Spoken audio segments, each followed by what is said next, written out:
Hey everybody, Nick with Ridgeback Rides, and we're back for another episode of the Ridgeback Ride Regulars podcast. This is our once-a-month podcast with the regulars, Ryan, JJ, and Rada from LoCo Moto Company, our local motorcycling lifestyle brand here in Northern Virginia. Guys, welcome back, and welcome to, where are we at?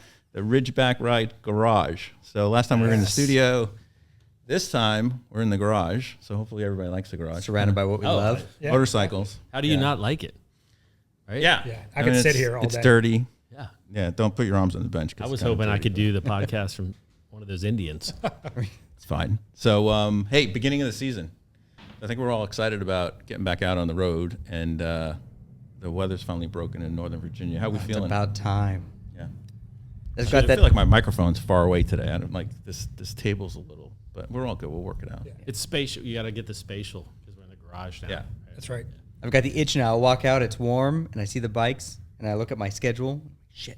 Yeah. I want to be out and riding. It's amazing. Especially on the nice days. Like I can imagine everybody relates to like what we're going through right now. Today I saw that LoCo Moto big text string with a bunch of people on it from our rider group, and one guy's like, "Oh, I'm riding out to here today, for lunch," and the other guy's, "I'm going over here. Anybody want to join me?" And I'm like working, going, "Oh." Yeah. Well, I think specifically this year we've had kind of a rough winter. In Really previous rough years, winter. Yeah. I mean, I don't think I've had a bike sit for as long as it has in this past year because, I mean, previous years we'd get random 65-degree days here and there. The amount of snow and ice that we got just kind of, really put a damper on things. So I think we're all pretty excited. I think we were late. I think to your point, but then the other thing that's been a little frustrating is the sneakiness of Mother Nature. Like today, it was 80 degrees today. I know, Right? It was 80 degrees on a Thursday, on a work day. And how many times in the last month or so have we had a 40-degree drop one day to the next? Yep. Yeah, and we had all that sleet, like rain, sleet. One day we had like sunshine in the afternoon, and it was sleet, rain before that, rain in the morning. It was like every weather that could come through Northern Virginia came in that one day. It was kind of awful. Yeah. Right. All right, well, that's not now, though, so we're past Hopefully that we're now. past Yeah. it. We're past it. And you always need a good rain to wash all that salt and sand and That's right. all that stuff that VDOT throws down. So now that we're past it, what's going on? So what I've wanted to know, and I think an answer from all of you would be great. When do you do your maintenance? Do you do it before the season ends, or do you do it after the season starts? Or is it just whenever your bike calls for it? Hey, you guys go first because I have an answer that's based on your answer. Or do you just forget to do it at all? Sure. My answer is kind of like his answer. Typically, I've always done it in the middle of winter, but before the season starts. So all my maintenance is based on my oil change schedule. So all of mine are in October, and that's kind of when I do it. I'll do my oil change. I'll do brake fluid if I need to, whatever else I need to do. Because in October, you can still work in a garage and not freeze your butt off. It's not the middle of summer, so it's like that perfect weather. You can be in a garage working, and then if we get a nice day in November, bike's already serviced, it's ready to go. But there is really I didn't plan it that way. Just got lucky. What about you? Yeah. You seem like a regimented Midwinter, it's when the bikes aren't there and I get that itch and I really want to do something bike related. I'll go pull them out, do oil changes, do whatever other maintenance. If I haven't been a good guy and I've been ordering parts all winter, I'd probably install a few parts in the middle of Is the that like all year? thing. Don't you do that? Not all being year? a My good wife guy? watches the podcast. Okay, We'll keep things a little calm. So maybe we sat on like accidentally, but on purpose because it feels like JJ and I don't do anything like you guys do. So what would give you that driver? When do you know to change your oil? Is it mileage? When our good friend Luigi Rivera looks to me and says, "Hey, have you done a critical fastener appointment yet? What a gentleman. have you changed your oil?" I will say I did change the oil in the Street Twin myself, which I was pretty proud of. When was it? What time of year? I'm trying to put this in perspective. It actually it really wasn't. I should probably know this, but it wasn't kind of end of the year, beginning of the year. It was, I think, a guilt thing where I hadn't done it in like, I don't even want to admit it. Oh my gosh, 2 years. I'm not that bad. But it was actually kind of an interesting scenario where I didn't have proper tools, which I should, lean on a lot of you guys. And I think you know the story of how I got the filter out. Oh, I had to take a large flathead screwdriver and hammer it through and torque it out that way. I have a tool for that. Oh, I know most people probably do. Apparently he does too. But no, I think some of these filters, right? In fairness, I think the OEM filter doesn't have the ability to use just a socket wrench on the bottom, but like the K&N I think does. Yeah, but the key is who did the oil change. Right. last, Well, we've talked about how Yeah. you're not supposed to torque the thing down No, where just I hand have to hammer a Take it off. right. But no, I was pretty proud of myself that I did it myself. But I need to get more on a regiment, and I love the fact that it's a reason to get out and just be around these, right? I mean, we'll talk probably more about that. Of just when you can't ride it, that's what's so great about the new Ridgeback Garage is we're right here. Like we're right in the mix. Yeah. There's just something Surrounded. there's just something about even visually being in line of sight of the bikes. On the last podcast when I was with John, right, and he showed me his motorcycle collection, which was really great, and we talked about that. But we talked about it in the podcast where he says, I just go out in my garage with a glass of wine or drink, and I sit and I call them my girls, and I just hang out. And when he was telling me this, like on the phone when we were getting to know each other a little bit, when I went to his house and looked at his motorcycles, and I went in his garage, and I'm like, got it, I get it. Now I know why you do that. But for me, it's when we're on a ride with you guys, and this guy is usually like, I just changed my oil, and I did, and I'm riding, and I'm like, I should probably change my oil. And then you go into like the whole, even if you don't have the mileage, you should do it every season, and I don't even think about any of that stuff. So just to kind of add on and tell you how anal I am, I have an app Sheesh. that I use that has my reminders Took a on turn. oil changes, brake fluid, coolant, Colonoscopy. chain cleaning, all that stuff. And I just stick to it. Wow. I mean, I'm not going to lie. When you start getting multiple bikes, that seems very valuable to have because I can't even remember what I've done recently on some of the bikes. So oil's not Especially like terribly expensive, is it? What? Like an oil, like to buy the oil and the filter. It's not like No, gonna break you'll the bank, save so. $150. Yeah, so I go. Feels like a while. I mean, when you've reached this number of bikes, you might as well get a barrel of the oil. Maybe. You know what? Why don't you start fresh and just do an oil change on every single one of them? Yeah. Well, that's a And week. that way you can log And then it. I only ride like 15,000 miles a year, and then if you split that by 5 or 6 motorcycles, it's not. He doesn't have to change his oil for 3 years. That's right. It's not an Every oil year. change. But every year. The age of it is always the problem, unless you really hate your bike, which anyone riding shouldn't hate their bike. So here's a question. I know Ryan will probably know the answer to this. Most of these modern bikes, like a car, will tell you, right, when it's time to change oil.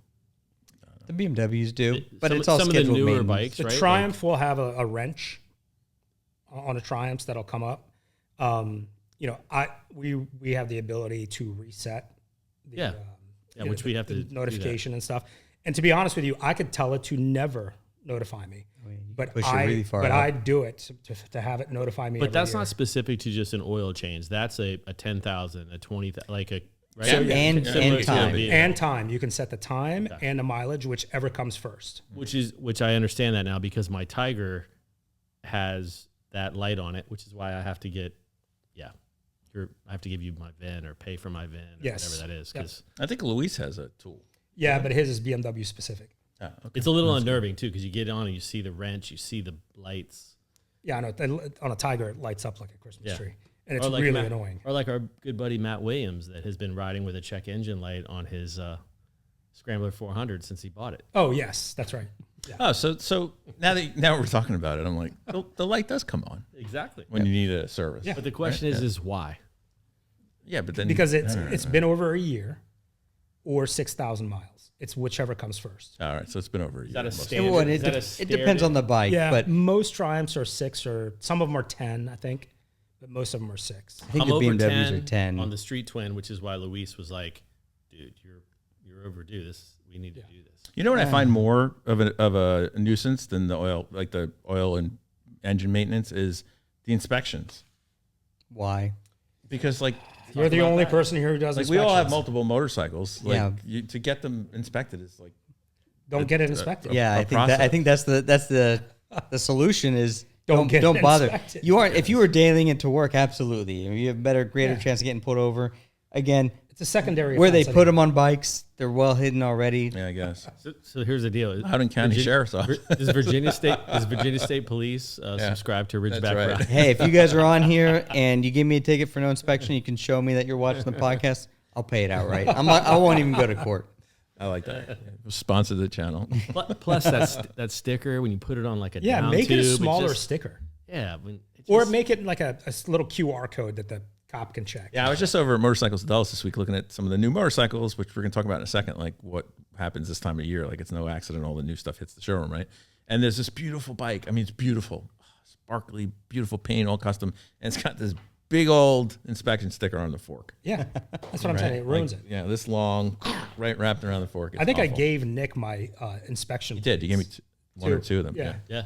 Mod's done a pretty good job. They have the little plates that they'll mount Yeah. Yeah, you put on one some bikes. Those are the ones I gave to on the Nick inside because of I the had one them on the sitting in my back, yeah. drawer.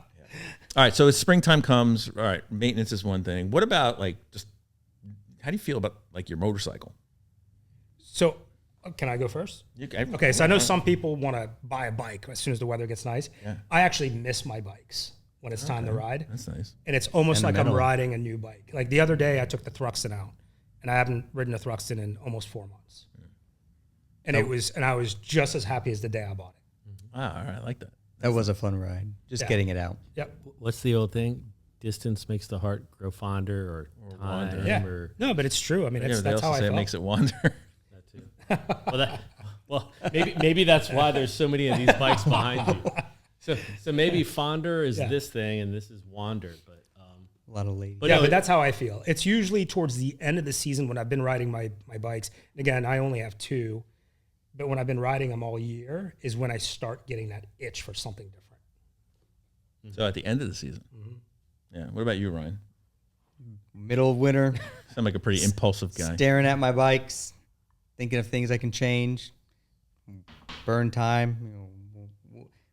When are people on their phones? When they're on the toilet, doing Yeah. something else, Yeah. looking at parts, something new shows up, buying it, and then I've just got a stack of stuff that maybe the garage is too cold or I'm not interested in installing it quite yet, but before the season starts, I've got a pile of parts that need to go on a bike. And maybe I do or don't like them, but Wait, so I just want to clarify something. You have a pile of parts that need to go on a bike. Does that mean a bike that is in the garage, Right, or or potentially something- a bike? always a bike that's in the garage, of course. Okay, because I'll say, you know this. There's been times where I have bought parts for a bike that I don't quite yet own. I don't believe you. Did you really did? Did they really do that? Yeah, no, yeah, honestly. What bike? All right, give Now- me. I want the story. Yeah, what Go ahead. bike? I mean, the street twin. Like I started buying parts for I was like, I know this is the bike I want. I know what I want it to look like once I can make it mine. So you bought the parts. So I parts literally before the bike. started buying certain. I mean, it wasn't crazy. It was very more aesthetic type of things. But that's kind of like the way I think my brain, brain works. works, Is I'll see a stock bike and know I'm gonna buy that, but as quickly, which the wife doesn't like sometimes, is as quickly as I can make it my own, I'm going to. And if that means I'll actually buy some things before I actually buy the actual bike. I mean, remember when we So did? be it. Yeah. Remember when we did the first podcast of the origin story, where I registered for that first 2016 DGR Oh right. Yeah. before I had The Triumph. a bike. Yeah, that's right. I literally had registered for it. I started to raise money, and I was like, "Oh, by the time this happens, I'm gonna have a Bonneville." You know, that's another story. But All right. So parts. So you're in the middle of winter. You got parts starting to get you motivated. You love your motorcycles you have. I get the itch. Like I go to a dealership. I'm like, that's buy one. Kind of cool. Let's buy another one. Right? New Or trade models it come in. out. Like the trade. Like to be fair, like I have traded in motorcycles. I just like the newness. I don't know what it is. Like it makes absolutely no sense, and I'm sure people could relate to this. It's just the difference. It's got to be yeah. It's just a I different get that. experience. Yeah. Yeah, the change of I, experience. I buy a gas cap, and Nick buys a chieftain. Right. Yeah, That's not honestly, fair. It's so Hey, not fair. when I grew up, I want to be him. We talk about this all the time. I'm older than you guys. We have no kids in the house. Like, it's But different you know, time. I don't want to say equally as excited when I buy new parts for my bike than I do when I buy a new bike. Okay. Because the problem is, and I'm sure we'll probably elaborate on this, but when I buy a bike, I know, kind of like JJ, I know exactly like what needs to be removed, what needs to be changed, right? When I bought my Thruxton, that rear fender, like before I even went and picked up the bike, I had the tail tidy at home. Like ready to go. Yeah. You know what I mean? Like that, I knew that was the first thing that needed to go. Yeah. Okay. So I'm not there yet, but you guys are wearing me down. but it feels like a new bike. over in the It's corner. a good segue to mods. Wait, yeah, like Which Ryan would be he's- happy. We've got parts Oh. ready to install. Yeah, our We boys should be all doing grown up. that. Let's get the wrenches out. Let's start installing parts. Yeah. I bought the Let's turn this into a how-to. crash bars. No, Ryan and I are going to do the install video. Crash bars and a skid plate for the F900 Absolutely. BMW. Can't wait. Yes. One of the There best he sounding is. bikes. Yeah. What is it called? forward to it. Outback Mototech. I'm like struggling to read the label. Motorec? Motorec. Mototech? Yeah, because I Mototech. can't remember. It's Mototech. I can't remember anything, but yeah. Great so company. skid plate and crash bars. So And you think the 900 is going to ease you out of the GS? I think maybe like so I picked up the 900. The only reason I picked up the 900 is because I went on the BDR with some buddies of mine who are really good riders, and they all ride KTM 890s. And like I'm not as good as them to begin with, but I was on a 1300, and where we went, like I was way out of my league, and they just destroyed me. Now they were kind and waiting for me all that, but I feel like I was holding them back, right? And I was really working that 1300, man, I'll tell you. And a little terrified. So they had this 900 over at Motorcycles of Dallas with the big suspension, with the Showa suspension and all that. So, and I think it was the only one in the country at the time, so I just grabbed it. Yeah, but it might. Smart. I don't know. Like it might. I don't know if I need the 1300 now. We'll see. It makes It's a sense. wonderful motorcycle. Like even though it's got 21-inch front wheel on the road, like it's great. It's a totally different experience. Like I wouldn't. The 1300 is definitely a better touring bike. More Right. comfortable. But you have a touring bike. Wider seat and stuff like that. But they're both great. They're both great. But You the know what 900 is pretty cool. I'm excited to what that, like, now you talked about you've traded bikes in. Now I'm like super excited about, okay, if he does get rid of that, what's going to fill that spot? Nothing. I'm no. gonna bet. You guys 450 wanna- GS. I'm gonna bet on that. We need Put to some money redirect. in I'm gonna Okay. bet on that. Redirecting. Okay, so I think who, it's who good. The else? mods. What- I think the mods is a. Yeah. So No, you guys yeah. are wearing off of me in the mods. So this is like Yeah. the first bike I'm actually buying parts for and installing them. And I got bark busters for the handlebars.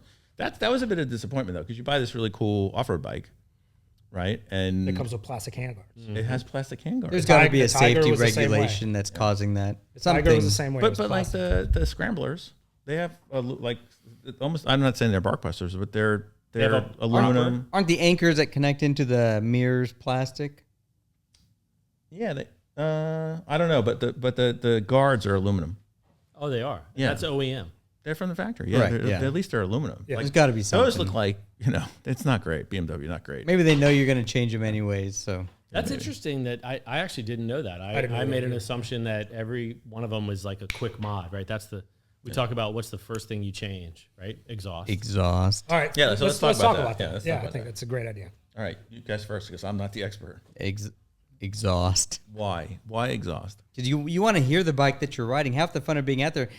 We're not riding. What are we going to do when we EV get to bikes. electric bikes? Yeah, all right, great. Like, because that's you're getting into EVs That's with your another kids. podcast. I can already Like, say the EV dirt bike that I'm riding, Yeah. it's fun, but I'm totally missing the sound. Now you don't have to shift, and the needing that sound to plan your shifts is always good, but not hearing it, you're missing half the fun. Do you Well, think it's the that's soul of do- the bike? It's not there. It's visceral. Yeah.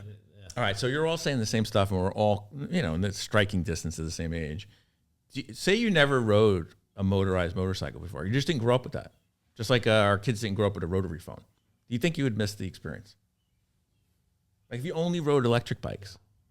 Not And say until you only riding rode, a gas say you only bike. rode an electric bike, and then somebody came around, like some old dude, and was like, "Hey, check out this motorbike." Exactly. You think you'd be like, "Oh my cruising gosh." down the road, hearing a nice Throaty V twin. So you contend that even if you never experienced it, if you experienced it at some point in your life, you'd be like, "This is, Yeah. I'm missing out on something." In If life. you grew up on the Honda Civic, Yeah. that was like your first car, 4-cylinder, whatever, normal sound, and then your buddy shows up in like a Challenger with a big V8. I'm sure you're probably going to appreciate the noise. If you're valuing that car as a sentimental item, you're probably going to value the noise that's coming out. So for of you guys, the exhaust is number. Like if we were doing a Family Feud, you'd be like exhaust, ding, right? Well, number one, right? The survey says you number one. You got to time off. But because exhaust of the and fender experience. eliminator. Yes. But it's entirely for the visceral experiences. Absolutely. Okay. You're not looking for performance. I will say, but you bring up a good point. Sorry, it might be like a 1A, 1B on fender eliminator, like tail tidy. A lot of people. I mean, it's a cheaper part. A lot of people can justify that right away. Because for certain bikes, the exhaust is a look, like your Hitchcocks and how I changed mine. Yeah, it does look good. There is definitely a look to it. I think some of these other bikes, like our ADV bikes and things, the look of that exhaust change is not as drastic. Yeah, I agree. Right? So from a look perspective, purely form and function, as you guys know I like, the tail tidy, I think, on almost every bike, because for whatever reason, they do that big extension. Yeah. Literally, the bike gains 12 inches in length. It looks a little bit like a bird's tail, like a bird tail, right? Like sticking out there, and then two lights on it. And to Ryan's point, it's typically a fairly inexpensive mod, depending on what you do. Not if you go Raiders route and you got to do the brake light and the fender delete. Hey, license plate, it looks like good. Relocation. Well, I mean, that new Rage cycles that I have on mine wasn't inexpensive. Yeah. No, they're not. They're Yeah. not. But they make a drastic change in the look of the 100%. bike. Yeah. So survey says exhaust ding number one, but tail tidy number two. What are other like must? So like you gotta must do it. if you buy a bike that does not come equipped with adequate suspension, that should be the first thing to change. Okay. Like, so give me an example. After like, what prereqs. what controversial. What motorcycle wouldn't come with like adequate? Like when you say adequate, what does that mean? Adequate? So 90% of the Bonnevilles come with crappy suspension. Oh, okay. Like so the There goes our the Triumph the sponsorship. T120, right? So the T120 is a good example, right? T120, Absolutely. Not inverted Yeah. forks. Well, Right. we have a good example of that Rada brought up, leaving the Alexandria Bikes and Breakfast one day, hitting an on-ramp coming off of 495. Yeah. And him feeling like it was a bit difficult to follow behind the Speed Twin. Yeah, because the suspension was so bad. Like as soon as we hit that turn, Wait, Just- what were you riding? T120. Oh, you were? Okay. Got it. Yeah. Yeah, but those are not inverted. No, they're not. And it was just the suspension wasn't. they're not sprung very well They're either. not sprung well. They're not adjustable. And I literally said it to Ryan that day. I was like, I'm going to sell this bike. I didn't want to spend the money on suspension. I said at the time, excuse me, I said, I'm just going to get a Speed Twin. And I sold that bike 2 weeks later. I know you guys give me a hard time for form versus function, No, we don't give you a hard time. It's just who you are. right? I'm coming around. I'm coming around. But I do, and again, I don't know enough about like, does Öhlins, make a not inverted, for They like, do. Oh, right? yeah. You would, I would assume Because they do. you want those gators? Is that what you're looking for? I'm Oh, just, that's no, kind of you cool to can't- have the but inverted no, fork. what I'm Yeah, but you saying can't is- cover the tin coating on the right. fork. But what I'm getting at is on the 120s and the T100s and even my bike for that Yeah. matter. Or even the Speed Twin, his year's Speed Twin. Yeah, I mean, it's nothing special. They're not adjustable. Yeah. I mean, I think that's where you have that balance of what are you trying to accomplish? Like, is it rideability? And I think Triumph does a good job of kind of balancing between look, form, and function. But I think that's probably why the Speed Twin has started to really kind of take over. Yes. Because you still are going to get a little of the form, but you're getting more function. Okay, so right? let me. I guess. Okay, I guess I misspoke because I think you're right. For the Triumph T120s, the T100s, right? They're not made to carve corners, right? So for me to complain about the suspension going around a corner, I'm probably one of 100,000 who's ever complained about it, right? Most people buy the T120 to cruise, to just kind of do a leisurely ride. The look. But I think if you buy something like a Speed Twin, right, that is their performance Bonneville, it should come with good suspension. Completely agree. And I think they started doing that. I think they should add Öhlins all around, but Well, I mean, Well, yeah, the price, I brought up that point of like, if you can do both, then do both. Right. Right. And I think that's what we all love about the modern classic as a platform is, in general, it is you get the best of both worlds, right? It looks like an older bike. It has higher, obviously has tech, but I think suspension is probably where they fall a little short. Yeah, that was it for the bobber for me. So we talked about it. I had a bobber. Yeah. Actually, I took Kareem's bobber for a ride. We went out for a ride and we got back here and he's like, "Hey, take it out," because he loves that motorcycle. And I loved it. I ripped through the neighborhood. I'm like, I forgot what this was like, right? Love the riding position. But so it has tubes in the tires, which after I got the flat that day with you guys, like that was it for me. I sold it a month later. Because it was amazing. Like everybody came out of everywhere, nicest people in the world. I have a kid. And I'm like, I got tubes, right? So couldn't fix it. And then the second thing is the suspension on thing was god awful, especially the front forks. But they had this model that they had in 2025. What was it called? TFC. Had Olin's. And it had Brembo brakes. Has anybody rode that? No. It was at the motorcycle shop for like a week until I bought it. That was nasty. And it had a skinny front wheel. Yeah, which is what I had, which is way better than the drag bars on it. And that's what upsets me. That would be ideal, though, right? Like if they made that not just a special edition, but that they made or offering a version of it, the same parts that like you can get the Thruxton RS rear shocks and still fit them on a Speed Twin. Why don't they offer these as packages for bikes? The Speed Twin Öhlins forks fit on Speed Twins, or the Speed Triple Öhlins forks fit on Speed Twins. They could offer these as upgrades. Hey, buy the bike, but if you need more, we can help you with that. You don't have to go to an aftermarket. So not do like a whole new model, but offer a just like you would in a car, kit. right? Yeah, I was going to say. You can have a limited. You want to keep it edition. OEM? Bringing it back. And that would be good for the dealers too. It would generate more service revenue. That's actually, I mean, I think you just kind of scratch an itch there of like, why isn't a motorcycle and that purchase have the different trims? Yeah, like cars do. Or even if it's not of a trim, like, yes, you can go and you can do certain things, right? Indians, the only one I've really gone on is Indian when, you want to throw floorboards or things like that. Yeah, you could do a cam kit or something like that. Yeah. That is a good point. Does this really well? Why? Harley. Absolutely. Harley does it really well. You can go in there and get, you can get the engine upgrade. Even the aftermarket of Harley is amazing. You have so many options, original or aftermarket. But even at the dealer now, they've gotten a lot better at like, hey, here's the base model. And at the dealer, we can do X, Y, Z, and they finance it. And you get factory parts. Financing, you get factory parts. If I could walk in, buy a Speed Twin, and say, hey, throw on the Öhlins, I'll come pick it up later. 100%. Exhaust, a stage 2 kit, all that stuff. Fly screen, whatever, and then you can roll that into your financing. I wonder why that. I don't know why. Such a gap. So have you ever guys? I know when I'll talk about cars real quick, but when I bought my 4Runner, I could actually build it, right? Like I knew I could get an SR5, which is their base model, but I wanted the TRD off-road, and I wanted this suspension on it, and I wanted this on it, right? And then it was like, okay, it'll be delivered to the dealership in 30 days. But you got to pick the stuff that you wanted. You know what? I'm going to contradict myself. I think the reason is, like you said, Indian does it. Harley does a great job of it. Indian does like all of them, I think, do it. You can go out and you can build your bike, build your car, or whatever. I'd love to know how many actual buyers do that versus walking into Motorcycles of Dulles, just seeing what's on the showroom floor. Give me that. Right? Versus, you hear our good friend Lauren, who's always a BMW guy. He's bought 2 BMWs where he's gone over and actually to the factory, taking them on the Autobahn, like literally I am building a custom car. I would love to know how many people from a motorcycle perspective actually go into Harley Davidson's website, Indian's website, and build my bike and take that spec. Yeah.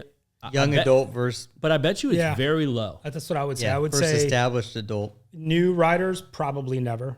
Yeah, right? 20-year-old Ryan, I was probably looking for the best deal. Yeah. But have any of us done that? There was no option. No, but you could go right now on Triumph's website. Mm-hmm. Well, I mean, you can order you can build it. You can, but right?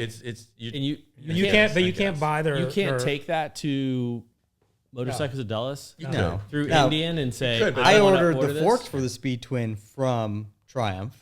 But they were not for the Speed Twin. They weren't for Speed Twin. Correct. Right? They were for the Speed Triple. Twin. They just happened to fit. Okay, you guys are. But That's a whole nother. But it's just proof that they have the parts that are compatible. But you see what I'm saying? Where like when you buy a car, you can do that, right? You can say, I want this trim level. I want this The color brown leather interior. instead of the black leather. Exactly. But you're talking like if I go on a Triumph website and configure or Royal Enfield, where it's more accessories than it is Yes. performance. No, performance It's parts. color We're and talking accessories. more That's performance it. parts. Yeah. Back to what you guys said at the top on the leaderboard, 100%. right? It's not a Exhaust, Corvette where you're tail picking tight. mag ride or basic Suspension, suspension. No, I'm not disagreeing with that. I'm just saying that just that process is very different from buying a car to buying a motorcycle.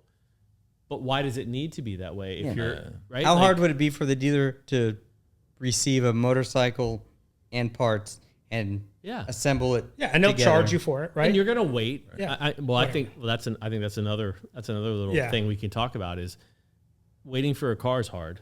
I think waiting for a motorcycle is even harder. Mm-hmm. Well, even like the purchasing experience is different too. Like there's a very much impulse Very different. to it, right? You wait too long on a motorcycle, you probably don't buy one. Exactly. I mean, I think. I don't know. That's 100%. It's that's smaller another value podcast. too. But it's Just also, getting to like the Curtises of the world of like, I think the other thing You know, too you is, gotta- when we buy a car, it's a need, right? When we go to buy a Yeah, car, well, you're like, yeah. I need this car. The car- I need like your I need commuter a new car, car, yeah. right? Yeah. When you buy a motorcycle, it's, I don't know about you wants. guys. I take a little bit longer because this is a toy. This is not a need. I want what I want, and I want to make sure I like buy the Right, right it's thing. what you want. Yeah, you got it well, right. I always use the term, whether it's in business or whatever, it's a need to have versus a nice to have, Yeah, absolutely. right? Yeah, they're nice to have. Okay, so exhaust, tail tighty. We got the suspension, brakes. I assume are in there too. Yep. What else are have to have?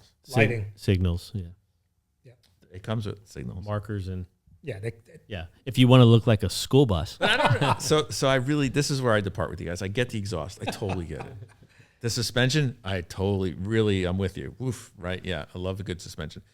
The blinkers, yeah. Some of them are awful. it just depends on the bike. they're all LED now. It's not even that. It's they're like, Change the width of your bike from 4 feet to 2 feet. Yeah. It sounds like a Yeah. great upgrade. Like I'm looking at these Indians back here, and like I'm waiting for a stop sign to pull out and a little arm to come out. They're pretty ginormous. even this. If you look at the Speed Twin and the Scrambler, They're huge. They're huge compared to your motorcycles with your. I should have sold him my smaller ones, those LED ones. I forgot about Yeah, that. but you know what's That would be the last thing I would do. This with is what's kind of cool of having all of Nick's bikes here is the round signals, the OEM signals versus what BMW does, and like our Tigers have Yep. those too. They're not quite as school bus-ish. Bussy. Is that a good word? But I think when you change that to Ryan's point, you go from 4 feet to 2 feet, right? Like when the only time you see your signals is when you need people to see them. Yep. I think is pretty Okay. Really cool. So most of this is like look, feel, experience, right? What about On the term of feel, I Form. feel like if we're people talking like like yourself, emotional part. if Yeah, people emotional like stuff. yourself weren't doing signals, I feel like you'd be doing seats. I was gonna get to seats, Okay. right? Yep. All right, heated or not? And Man. I guess it depends what the purpose of the bike. If you have the opportunity to do heated without completely adding all the wiring, I feel like it's a no-brainer. I think JJ can probably answer this better than anyone You can- because again, I'm gonna make fun of you when he's done. yeah, I love the Tiger was my first motorcycle with a heated seat, and It's amazing. it is Same. absolutely amazing. It's a game changer. I started riding in colder weather than I used to because of it, and I think JJ said I don't know how I ever lived without a heated seat. You know, this group, right? I was kind of one of the last guys to get a second bike, much less a fourth, fifth, sixth bike. But I gotta sell them all, But so we can sit here and have nothing. Tell me when about bike when I was, ownership. and we're gonna talk about comms in a little while.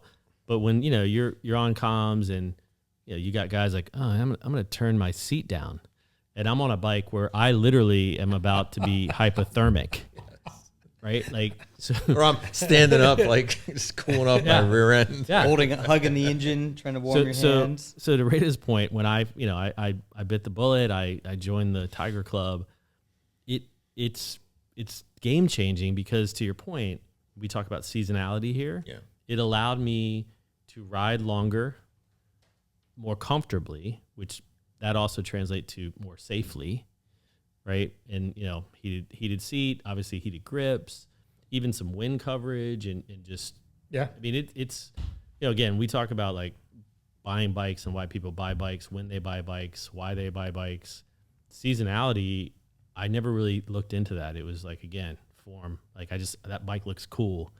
I didn't think about that bike will not be cool when it's freezing outside. Right. And then This is where like our friend Kareem, he's looking for his next bike, right? And he doesn't want to buy a Tiger. He doesn't want to buy a BMW like GS because he says it's like a what's he call it? An SUV. SUV. It's ugly. That's what he says. Yeah, too. but for seasonality, It hurts. they're amazing. You can ride, I mean, literally all year long. Yeah.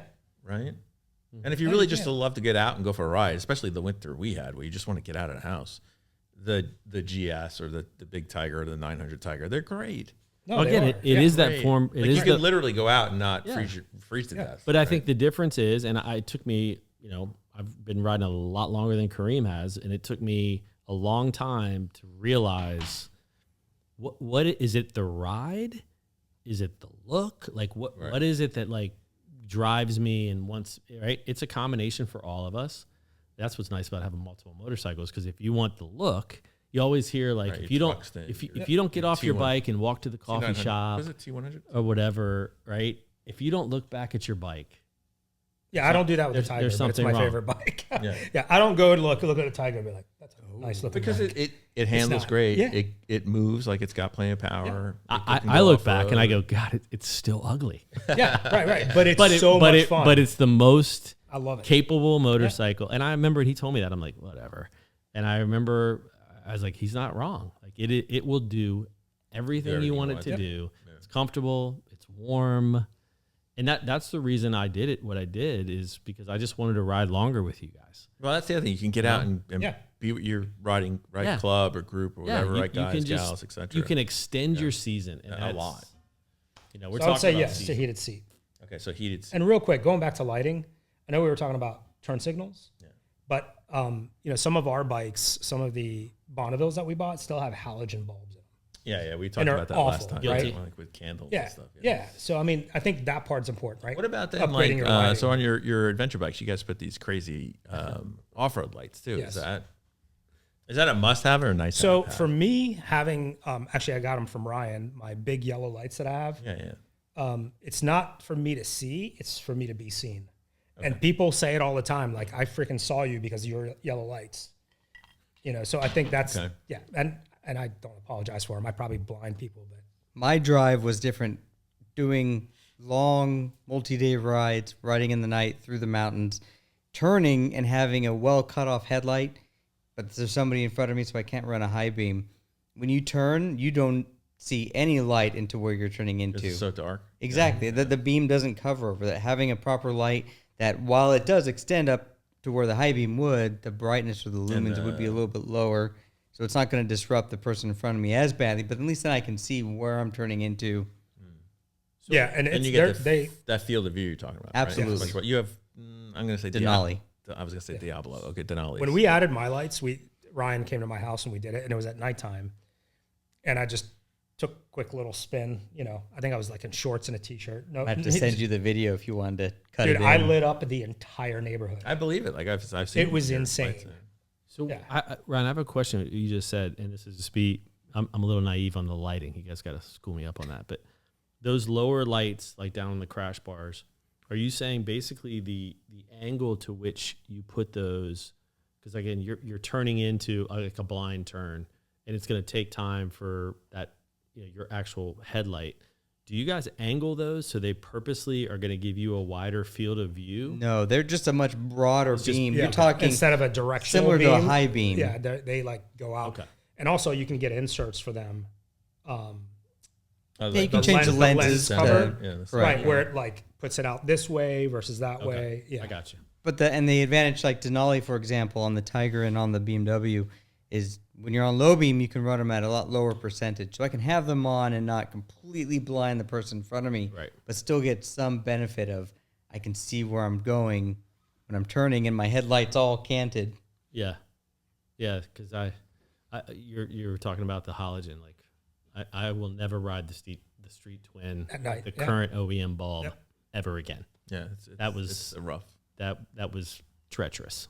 No, it is awful. Yeah. All right, let me pivot you guys then. So these are like it sounds like the wants and the have to haves. What about, I haven't heard you guys word one about like safety, or emergency or roadside. So what's the other stuff that's a have to have?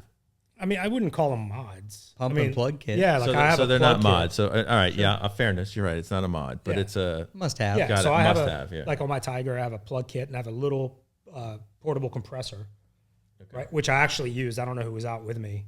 I was. Yeah, where I got a flat and I was able to plug it right there on the road and then blow it back up and I was ready good to to go. go. So this goes back to like the oil change, Nick, right? The plug kit, Nick, was the same thing when I got the flat tire on the bobber. On the bobber. And again, we couldn't fix because there's no tube. But even if it was tubeless, I was like, oh, you guys were like, Yeah, I was like, I've got everything. Let's fix it. Let's go. I'm like, what is that? It has like these nitro cartridges in it. And I'm like, never seen it. Never even thought to buy it. So I guess the moral of the story is join a rider group, right? Make sure you befriend someone that has all that Knows stuff. what they're You doing. only need one person. That's it. Yeah, it's kind of funny. But it's funny though that you talk about back to modern classics, and we talk about this especially with you and your Thruxton. It's at what point does it really kill the look to go tubeless? Like, Not a anymore. lot of these manufacturers have done a good job of the way they throw the spokes out. So they're running tubeless, still spoked. Even BMW's classic style. It has the R9Ts and the 12s wire are wheels. So we were talking about, I mean, obviously I've probably mentioned Kineo wheels several times. I wanted to get the Kineo spoked wheels for the Thruxton. They are tubeless, but they're $3,000 Each? No, they're for both, right? Now you can, and I'm still debating, you can make your wheels. guy? You can seal them. I think you know somebody that would be willing to do that. He definitely would. But you have tubes in the Thruxton? Yeah. Yeah, those are Oh, because you have spoke wheels. Yeah. That's right. But And you the can bobber seal and it. You can seal the wheels and run tubeless on them.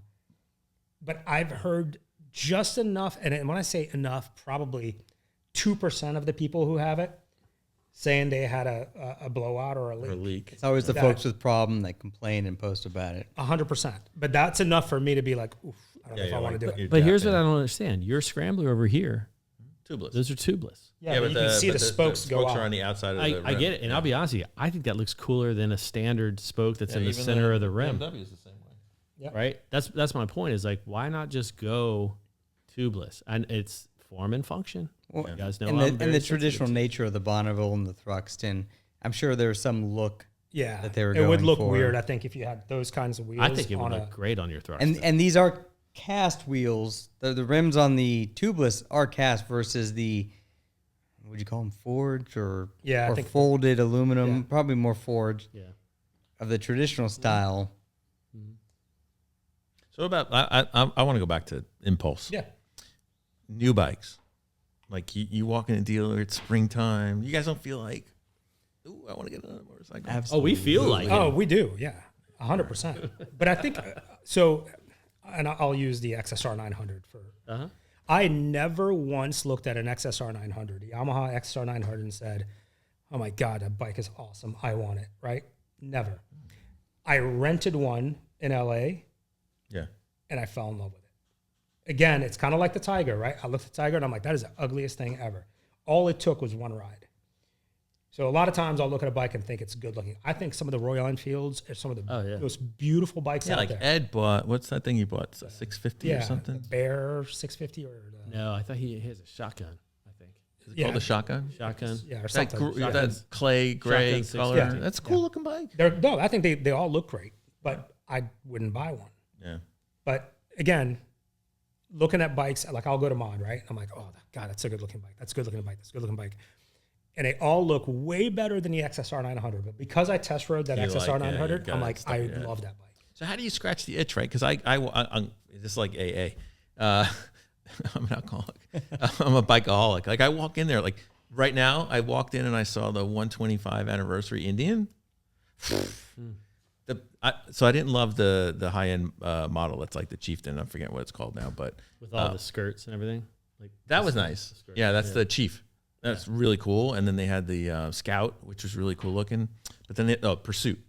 Like it was Oh, really Pursuit yeah, was yeah. gorgeous. It's gorgeous, but got everything on it. Like Yeah. it's got the three lights in the front, and the bags, and like it's way decked out. Plus, it's like really expensive. But the paint job on the Challengers Have you guys seen it? You got to go over and see it before they sell it. Yeah, we saw it. With the sparkly paint. Yeah. Oh, That's the one I think Nathan has. He has the the pearl white. The pearl white with the sparkles. Yeah. And then it just gets stuck in my head. And I can't stop thinking about it. But the fairing. The fairing is just. The I like fairing on that. yours is way better than the narrow. No, I know, fairing. but setting aside back to like what we're talking about, it's like now it's stuck in my head. Oh yeah. Or it could be any bike. Like then it's like it just grinds in my brain. Does that happen to you guys? Living in your brain. Yeah, Living in your brain. subconscious. It lives in your subconscious. Does that happen to you Calling guys? you. Yeah. No, absolutely. it does, but I think that's where mods come in. I think, and that's where I think mods are. You know how many times I've looked at a bike and be like, "Yep, that's it. It's done." I'm gonna go play on words here. I think that's where mod comes in.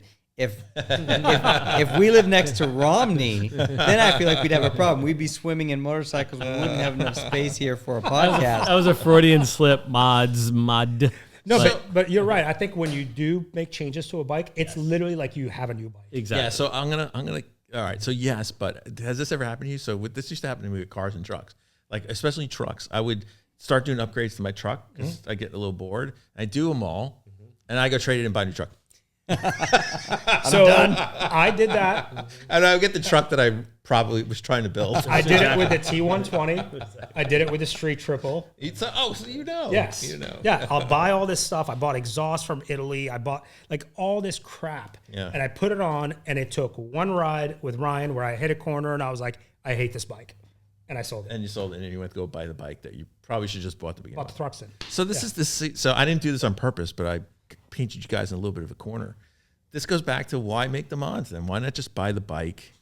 So the Chieftain, the Sport Chief is a good example of this. I never bought a Chief, right? Because of all these things. Didn't have the right suspension. It had the small brakes. Then they came out with the Sport Chief, inverted forks, high-end suspension, adjustability, Fox shocks in the back, Brembos in the front. I'm like, that's the bike. The joy. That's the bike I would have otherwise built. Like you do this all the time. We make fun of you, right? You built the Speed Twin, and then they came out with the RS. Which I wouldn't buy, but still, it's everything it's that the same argument. It's the bike you bought. Of course. Or looking at the 400X. A lot of the stuff I did to the 400X. That's another great example. They've changed. I sold it. But the 400X did not start as something that I wanted. Turned it into what I wanted, and then realized that it still wasn't the bike for me, and moved along. Or found something better. I can't really say it was the GS because that's not really painting the same picture. You're not loving the GS. I know. Yeah. But I think going back to what you just said, why not just buy what you want? Why not just wait? Because we know that the manufacturer is going to. But they still haven't tweak right? one of them. Yeah, but I like the Bobber is a good example. Like you, if you wait, then you could have bought. I forget it already. TC. What's the name of the special model Bobber? The TFC. TFC. Yeah. They made it. But they were hard to find. Yeah. Oh yeah. Can you imagine buying them from mod? That were like even they harder. were like $8,000 more than a regular model. All right, I didn't know they were that much. Right. So I would rather buy the bike and then know what I need to change on it, and it would still be cheap. So we're kind of coming full circle back to the kits. Yeah. But just really quick on, I just want to chime in for a second on. I think it's where Ryan was going. I don't want my bike to look like the next guy's bike. Correct. Cars, it's a lot harder to do that. Yeah. You know, it costs a lot more money. That's what's nice about motorcycles in terms of customization, is you can customize a bike for fairly inexpensive. $100 here, $100 inexpensively, there, right? I mean, my fabricated side covers, right? Guarantee nobody else has it. I will guarantee that no one has the same looking Street Twin on the face of this planet. What are they off of? A 1978 Suzuki 125L that I modified. Quite the find. Right? I found them because they kind of fit the shape of what it was. But no, I think that's why modifications of a motorcycle are so prevalent. Is nobody wants to park at a bike night and turn around and go, oh my God, that's the same motorcycle I have. Yeah. Okay, I'll give you that. Yeah. I mean, and it can be as I think as minimal as an exhaust, as marker lights, right? I mean, or side covers It's just like from the a car scene is Or exactly like the same. carbon fiber, right? Like Ryan's Speed Twin, and I know I've said this before. Like I think your 400X is the best 400X. 100%. Your Speed Twin, Shouldn't have sold. best looking Speed Twin out there. I mean, from the carbon fiber pieces to the Olins to what did you just add? Those little gold like bolts. Titanium bolts. Yeah, just the little things. I'm like, Little accents. man, that bike looks amazing, but I notice it immediately. Yeah. Right? But you don't notice things like that on a car.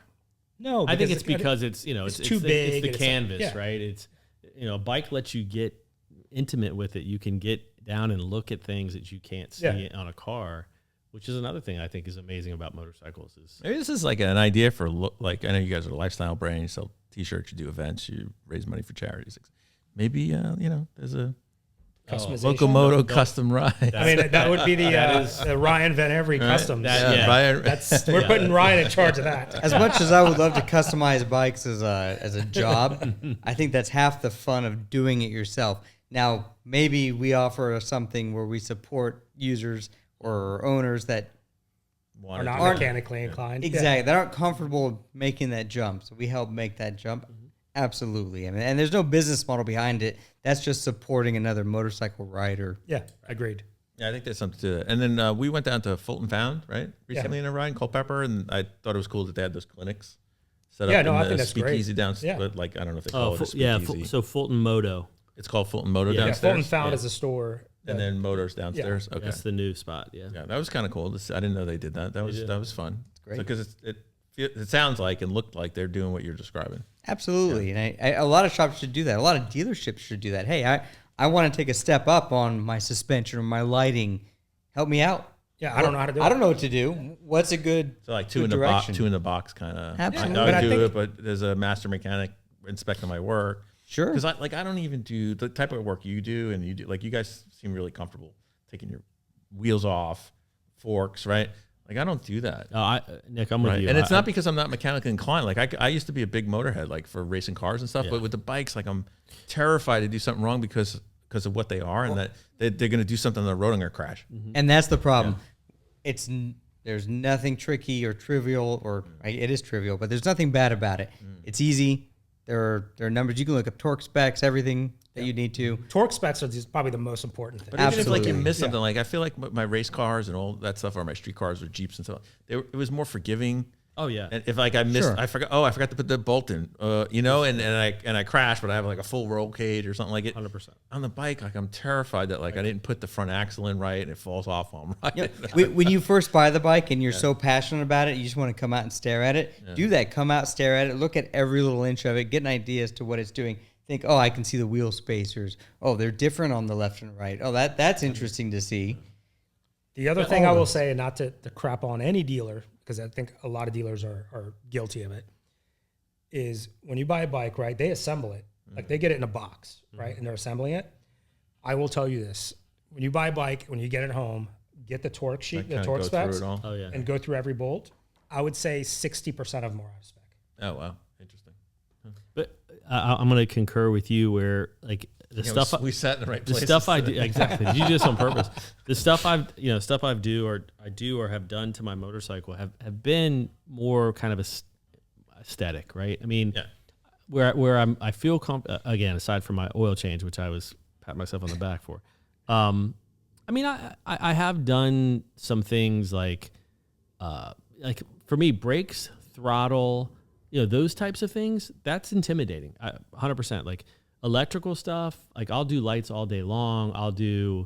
But I think on one bike I did change out grips and things like that. So I did kind of play around with things, but that's where I'm assuming you feel this way too, where when you're messing with something that from a safety perspective, Even the chain, I'm like, did I get it right? Does it have enough slack? I'm like, I'm on YouTube and I'm like, it still looks wrong. To right? Ryan's Like, point and Rada's point, like there's so much out there, so much information, whether it's YouTube videos, whether it's actual manuals and things like that. Yeah. I think, once you get over that, like fear of, but I do, in fairness, in a car, you do have a lot more leeway of if something goes sideways. But I think there's also back to, seasonality and what we started this whole podcast around is if you start to embrace that, you can be around your motorcycle even when you can't ride it. And for us, it's just being around the bike, We have a great group of people who have different levels of right? Mm-hmm. Let's lean on each other. I will tell you, my Achilles heel is electrical wiring stuff, and I had Ryan come help me with it. Yeah. Because, again, going back to know what you don't know, right? I knew that I'm like the electrical stuff, like changing out the wheel, I know how to change a tire now Which is crazy. Tire change on my Tiger. That you're hung up on, I can change the tire. That would scare out of me. Like electrical Seems like stuff, way I'm like, more work. which wire do I solder to which wire? Like I had Ryan help me with that. But since he's helped me, I'm like, oh, I understand now, right? Yeah. And the tire change, I didn't know how to change a tire. Luis taught me how to do it.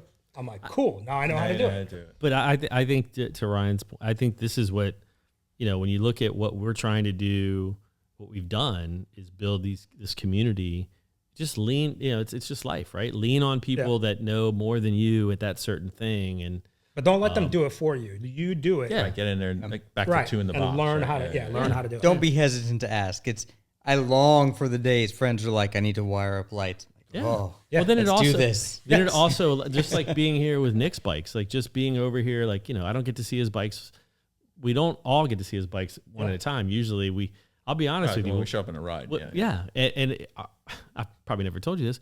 I kind of get excited. Like, what's Which bike is he going to ride? Same here. What's Nick bringing today? Or I look at the weather. I'm like, ooh, it's a little chilly. He's probably riding the Chieftain. You guys are really I mean, at some point, I'm going to have like a little side channel where we're going to start throwing bets. I'll be like, I'm going Chieftain Yeah, for most today, of us, guys. it's a flip, right? It's a coin flip. Really It's like, It's not even a coin flip. I'm like, it's too cold, and there's rumors of gravel roads. Yeah. The day he shows up with exhaust, I pass out. We're gonna do it. We're gonna get there. Hey, look, I got kit already. So that's another episode. We're gonna call right? an emergency meeting at Nick's house. So Ryan and I are gonna do an episode, like not an episode. We'll just do a video on like putting all these parts. Absolutely, it'll be wonderful. I think that'd be awesome. Can we do an episode after you do it, just to see how you're like? I can't believe I've waited this long. And then you're gonna see like motorcycles. You're gonna see 5 other boxes. It's all the exhaust for all the bikes after that. Exactly. Yeah. This is gonna be a totally this will be down. This will just be like cardboard boxes. I could never work for an exhaust company and be like, you get one. I'd be Oprah Winfrey of exhaust.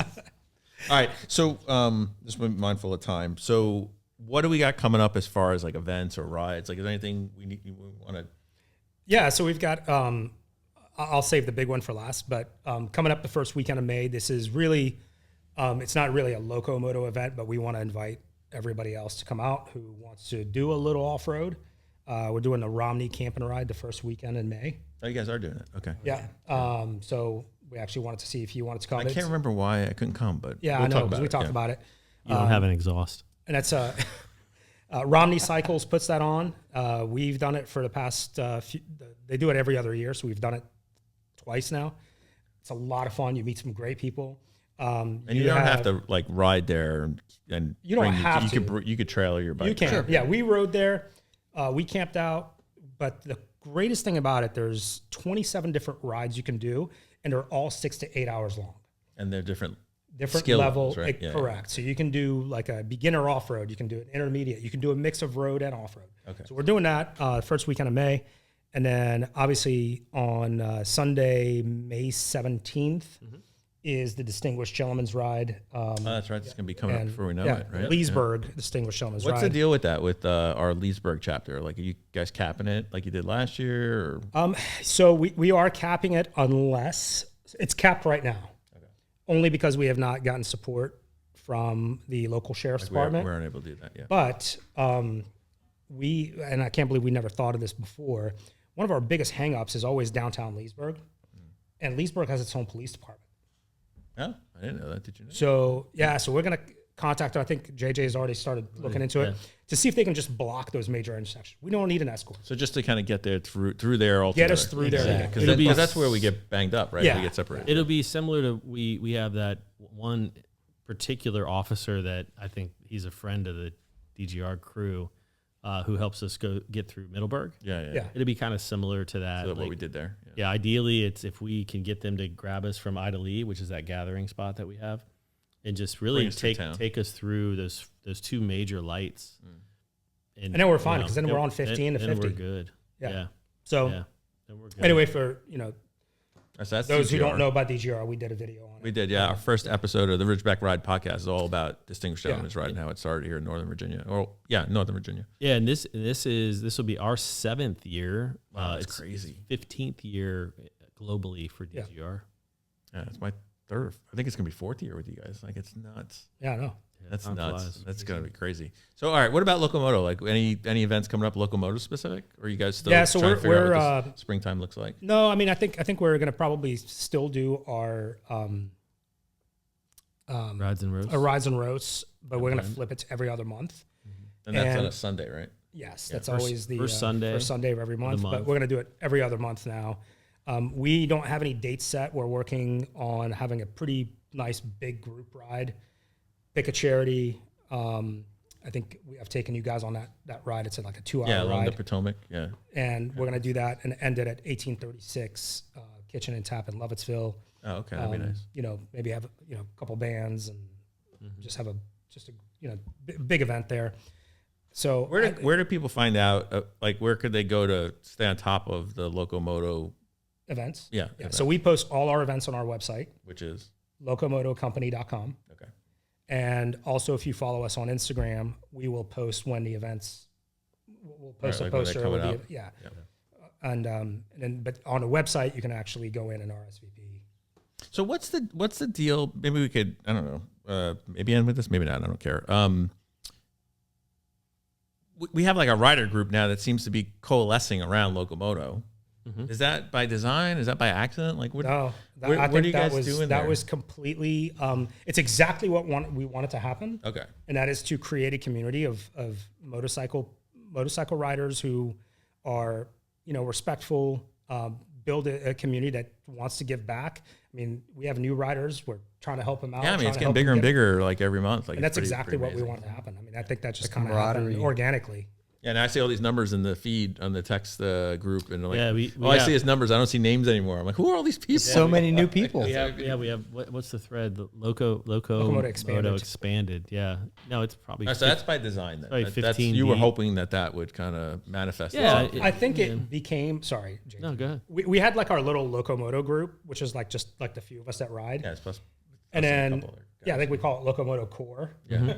And then there just too many people started chiming in. I'm like, who are these people? So we decided to create a right. separate text thread that Yeah. had anybody who ever rode with us. If we communicated with them, they were added to They're it. invited. Well, we would ask them because I don't want people to be spammed. We said, hey, do you want to be part of our text thread?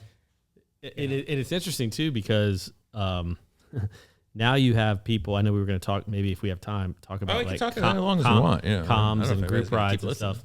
But it's funny when we would meet these people, it was like total FOMO, where if they didn't have the right comms and they didn't mesh up with us, and we've done that before, and that's what I think is interesting. Not interesting. I think it's us like being comfortable with group riding, right? Like, and I think that's a good segue into some of the things we were going to talk about with because it does make a difference, and it does make a difference when you're not on comms and positioning of where.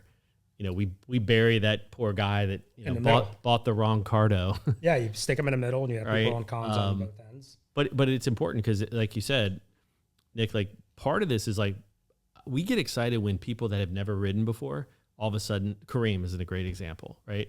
Or folks that have taken years and years and years and years off, and we're that trigger point that goes, man, I've always wanted to get back on a bike, but I didn't know who I could ride with. I didn't feel comfortable. And that's for me. I won't speak for Rada or Ryan. Like for me, when there's people that are like, especially people that go, I've never ridden before, but I want to be a part of this. Yeah, like that's like Xanadu, right? Or someone's like, man, I haven't ridden 25 years, and they're back. But then we have to explain to them like, okay, well, have you ridden in a group before? Like, have you ever ridden with comms? Like, so that. But that's part of the fun of like just getting them Yeah, and then back you got to and figure getting out them there comfortable. what the pace is, right? That's You guys are really good at that though. Our last ride down the Culpeper, I wasn't in the front. I was kind of towards the back of the pack, and I was pretty impressed with how synchronized everybody was riding. And it was a pretty decent group that day. Like Pretty it wasn't adaptable a small, that day. small group. People kept a nice distance. Everybody flowed really nice. When everybody we was came up staggered. on staggered. When we came to the lights, everybody paired. Like it was, we looked professional. We Like did. we really looked Well, professional. we kind of are. No. Well, it was all different riders, right? yeah. I can imagine Yeah. it was all different. Like I think that's a lot of the feedback we've gotten from newer riders, especially some of those that have gotten back into riding and they're trying to like even when I met Rada, like he was going out and like trying to find people to ride with. He's like, not my group, not my group. I think that's more the norm, especially at a more advanced age of getting into riding, is finding comfort and confidence. And, you know, I won't speak for Kareem, but I will. He'll tell you, like, that's the thing that he says it all the time. That he didn't expect. He didn't like. And I'll tell you though, he's gotten. I mean, Oh. I was super impressed with him last time. He's no longer the, you know, how you always use, can I play the new guy card? He was scraping pegs. He's not the new guy. Yeah, he was telling me on our ride. We went out for 4 hours I was the other like, day. yes. Shout out to Kareem. You were there. He was like, I was the guy saying, maybe we go a little faster. I'm like, really? Yeah, he did say that. He's like, maybe you No argument. push it a little bit. It is the worst. Like, maybe you experienced this when you first started riding or when you first got. It's the worst. It's really a horrible. At least I found it horrible experience to be in a group of people. You're not at their level yet, and you feel like I gotta keep up. Yes. It's really. It's not an enjoyable. No, experience. it's not. It's just not enjoyable. They've always said ride your own ride. Yeah. That doesn't mean it's But easy you to still sit feel back that there pressure, and do it. especially if you're in the middle. Right? Exactly. Yeah. That's why I think it's when it comes to group rides, you need to have a very patient, like you've got your ride leader. Yeah. You need to have a very patient a tail rider. Like a sweep. Yeah. That's going to be like, all right, you know what? This is as fast as these guys can go. I'm just going to make sure make sure they're okay. Yeah. You guys do a nice job with that. Thank you for that. But it is important too, because I think, Ryan, to your point where, we're all guys, we want to push, right? And I'll be the first to tell you, I've been in situations where I started to ride outside my comfort zone because I didn't want to be, the lowest common denominator. But that's not good. When I ride in front of you, I feel pressure. Well, that's why typically, like, we'll always ask him, do you want to go? And he'll be like, yeah. I'm like, I'm riding pretty fast right now. But I'll do it to Ryan too. I'm like, go. hey Ryan, we're on this road for 8 miles, and he'd be like, Go. I love riding close behind the person that I trust. If it's a new rider, I definitely give them some distance. But if I'm that close to you and you feel pressured, it's because I trust you. Yeah. Not because I want to get in front of you. If I want to get in front of you, I'd ask you. He's just gonna, and that's the beauty of comms. Yeah, right? no, exactly. It is the beauty of comms. One time, I don't know who you were with. I think Nathan was there. I don't know if you were there, Nick. When we did 211. I don't think so. Yeah, that was a fun day. That was a great day, man. I want to do that again. When Ryan and I started going, I think everybody on comms go, just go. We'll meet you guys at the bottom. See you out there. Yeah. Yeah, he's done that a few times. Or that one day we went the back way through Bull Run to the Plains, and who was it? Who has the chieftain? Oh, Eric. Eric. The Challenger. Yeah. Oh, Nathan. Nathan. Sorry, I'm getting old.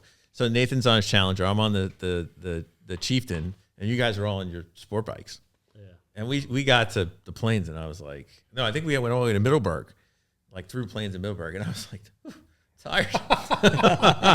Turn his heavy bike. I was saying you're moving 1,000 pound. And Nathan's like cranking with that Challenger. I'm like, how's he doing that, man? I'm like sweating over here, like, oh my gosh, trying to keep up. Nathan, he's not here, but he's one of those guys, man, that can ride a bigger bike better. Oh my gosh. I don't know how he does it, but every time I've ridden with him, he hasn't ridden with us in a while, but every time I've ridden with him on his big bike, I'm like, how is he keeping up? That, man? I was trying to stay in the same time zone.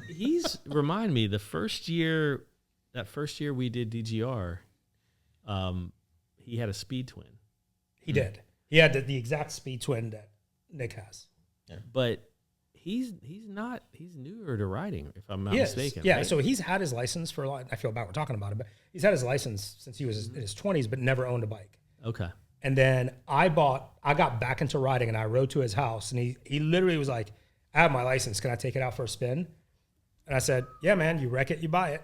Right? He got on it. He went. He came back, and he's like, I'm buying a bike. And the next week, he bought a bike. Yeah, a bike. Yeah, that's awesome. But he hadn't ridden in 25 years. But I remember, like, when I'd met Rada that first year of DGR, and you're like, okay, what's his deal? What's his comfort level, experience, or whatever. And I do remember. I don't remember you telling me that he had his M class I just remember being like, oh, he's a new rider, and we were on 28. Remember? Oh, and yeah. He buzzed the tower on me. I was like, that dude just started riding. Yeah, no, he's fearless on him. Yeah, that's genetic. I think it is. Yeah. I'm not that. So, all right. So we covered a lot of ground. So we're back into it. It's springtime, thank God. And here in Northern Virginia, we're riding. We got some great events coming up. Can't wait. So Can't wait, happy. right? Yeah, I'm so happy. This weekend's supposed to be beautiful. Yeah. Yeah, it should be great. Yeah. So But definitely register for DGR. Yes. yeah, if you haven't already and Right. you're in the area, and what do we consider like in the area? As far as you want to ride to Northern come join Come meet Virginia, us. Frederick area. I mean, the ride is called the Leesburg Ride. So if you're within an hour or so of Leesburg, come on out and join us. We're the biggest ride. We're In the area, right? yeah, I think we might be the second biggest ride in the East Coast. Is that right? Yeah, I don't know. yeah. I mean, That's amazing. just to give you guys an idea, out of what is it, over 1,000 cities, we were number 38 in the world. in the world. Yeah, Yeah. it's pretty impressive. Hopefully, I think we do were well this year. 16th In the US. In the U.S. And most of the bigger rides are like the NFL cities, Yeah, the big right? cities like New York, LA, yeah. Miami. And you have Leesburg. Except there's that one in New Jersey. That's our East Minuchin or something Minuchin. Minuchin or something, I don't yeah. know. Hey, good on them. But They're doing great. absolutely, if you're in the area, even if you're not in the area and you're willing to ride out, come and join us. Or just It's a fantastic If you're day. in East Minuchin and want to try a new ride, come on out. But obviously we're very biased. But it is a very different ride than the majority of Yeah. DGRs that are a much shorter ride. You're kind of through a lot of traffic, a lot of city center type of stuff. Like if you want more of a rural experience, like this is the ride Yeah. for you. And that's where we stole a lot of people from DC. Yeah. Yeah. All right. So DGR. What's the date again? May May 17th, May 17th. Cool. 9:30 a.m. Motorcycles of Dallas. Yeah. And we're gonna be at Lost Barrel. Lost Barrel. That's where we're gonna finish up. Come hang out. It'll be a great day. Hopefully, Yeah. knock on wood. I'm not even gonna say it. Don't Every say year, it. man. Every year, it's been great. Don't Mother say it. Nature, stay with us again this year. She's been so good to us. Anyway, all right, you guys want to leave it there for this week? Yeah. This Yeah, month? perfect. This That month? sounds great. Thank you for. All right, first episode in the Ridgeback Rides garage. Next time, maybe you guys could bring your motorcycles. That'd be Yeah, let's awesome. do it. We could vacate and then bring your gear and Let's and do it. Everybody can check Or we out can some of your lower kit. that and we can just put them on the No, top. I We don't. can have two Yeah, tiers that's of an idea. motorcycles. As long as we don't So talk about this how goes much back money. to what we were talking about for JJ. He's the idea guy. Yeah. Every time he has this idea that And creates wing back chairs. Right? more Yeah. work for Yeah. me. It always creates more work for me to get set up. for I'm the still waiting podcast. for these Chesterfield leather couches or chairs. You or- want some masseuse before Right, the yeah. show. It's either more And what is money it? or No more red work. M&Ms in the green room. Yeah, and peanut. They have to be peanut M&Ms. Sorry for anybody that's got an allergy. Yeah, every time, and he comes with a great idea. So anyway, thanks for tuning in to Ridgeback Rides. We hope you enjoyed the Regulars podcast for month number 2, and we will see you next time. Thanks for having us. You're welcome. Cheers. Thanks, guys. Always fun.